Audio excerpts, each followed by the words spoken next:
बच्चों, आज की हमारी हिंदी की वर्कशीट शिक्षा निर्देशालय, राष्ट्रीय राजधानी क्षेत्र दिल्ली, कार्यपत्रक नंबर 19 है और 17/8/2020 है।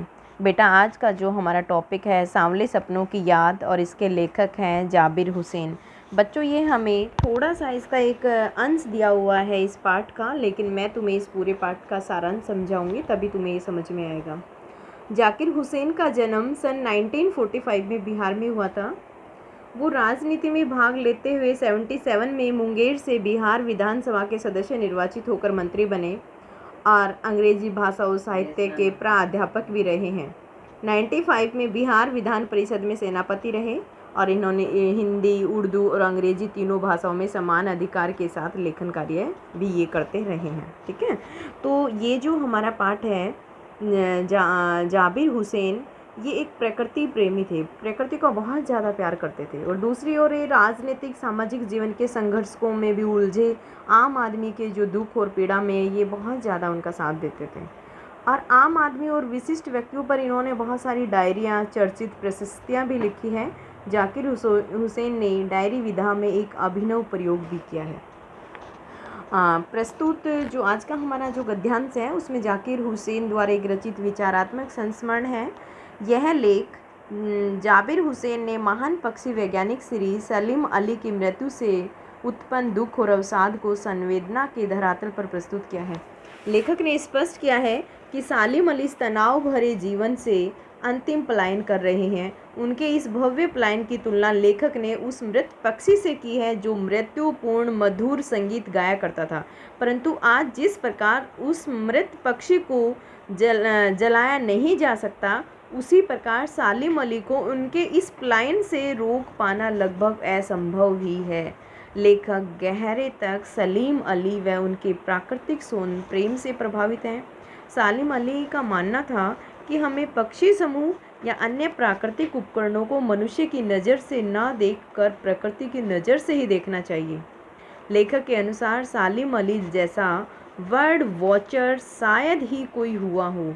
जब भी सलीम अली को अवकाश का समय मिलता, वह रहस्यात्मक प्रकृति के रहस्योद्घाटन के लिए घंटों दूरबीन लगाए क्षितिज को निहारा करते थे। उन्हें जितना प्रकृति से प्रेम था, उतना ही वे उसके संरक्षण के प्रति चिंतित भी रहते थे। और एक दिन सलीम अली केरल की साइलेंट वैली को रेगिस्तान हवा के झोंकों से बचाने के प्रयोजन से पूर्व प्रधानमंत्री श्री चौधरी चरण सिंह से मिले।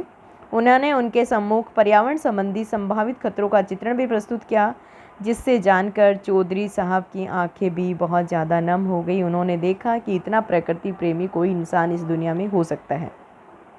सलीम अली के बचपन की एक घटना थी कि उन्हीं की एयर गन से घायल होकर एक गोरैया गिर पड़ी। उसी की मर्म तक पीड़ा से भरकर उनका संवेदनशील मन पक्षी प्रेम से भर उठा और उन्होंने एक आत्मकथा लिखी जिसका शीर्षक था फॉल ऑफ द स्पैरो। लेखक ने सलीम अली के प्राकृतिक प्रेम की तुलना अंग्रेजी के कवि उपन्यासकार D.H. लॉरेंस से की और लॉरेंस के समान ही सलीम अली भी आत्मिक रूप से प्रकृति से जुड़े थे।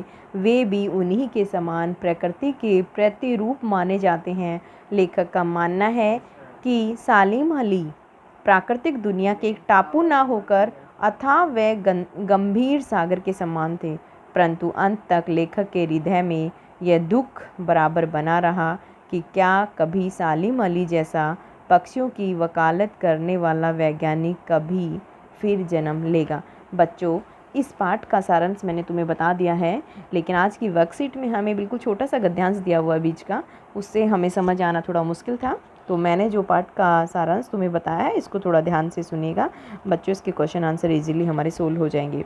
जो हमारा फर्स्ट क्वेश्चन है, हुजूम में सबसे आगे कौन चल रहा था। देखो बेटा, हुजूम का मतलब है यहाँ पे भीड़ या जनसमूह। ठीक है, इसमें सबसे आगे कौन चल रहा था, इसमें मैं आपको बताती हूँ। इसमें सबसे आगे कौन चल रहा था, हुजूम में सबसे आगे पक्षी प्रसिद्ध वैज्ञानिक सलीम अली जी चल रहे थे। ठीक है, हुजूम में सबसे आगे प्रसिद्ध पक्षी वैज्ञानिक सलीम अली चल रहे थे। अगला क्वेश्चन है हमारा, सालिम अली किसकी तरह प्रकृति में विलीन हो गए? वह वन पक्षी की तरह प्रकृति में विलीन हो गया। क्वेश्चन नंबर 3 है, सालिम अली के अनुसार लोगों की भूल क्या है?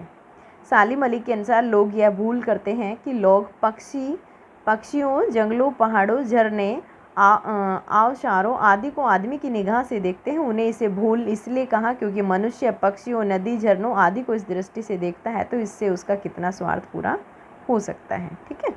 क्वेश्चन नंबर हमारा 4 है, वह वन पक्षी दोबारा गीत क्यों नहीं गा पाएगा? क्योंकि वो मर चुका है। वह वन पक्षी प्रेमी मौत की गोद में जा बसे हैं, वह मौत की मौन वादियों में जा बसे, इसलिए वह दोबारा नहीं गा पाएगा।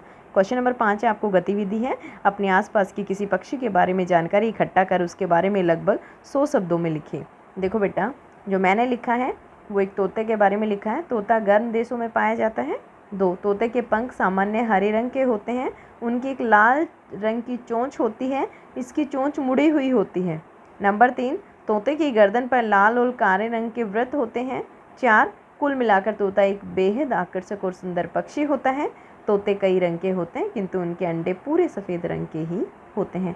बच्चों, इसमें आप और भी आगे बढ़ा के लिख सकते हो बेटा, मैंने इतना ही लिखा है, बाकी आप अपनी तरफ से लिखेगा और सारे बच्चे अपनी वर्कशीट टाइम पे पूरी करके भेजिएगा। ठीक है। आज की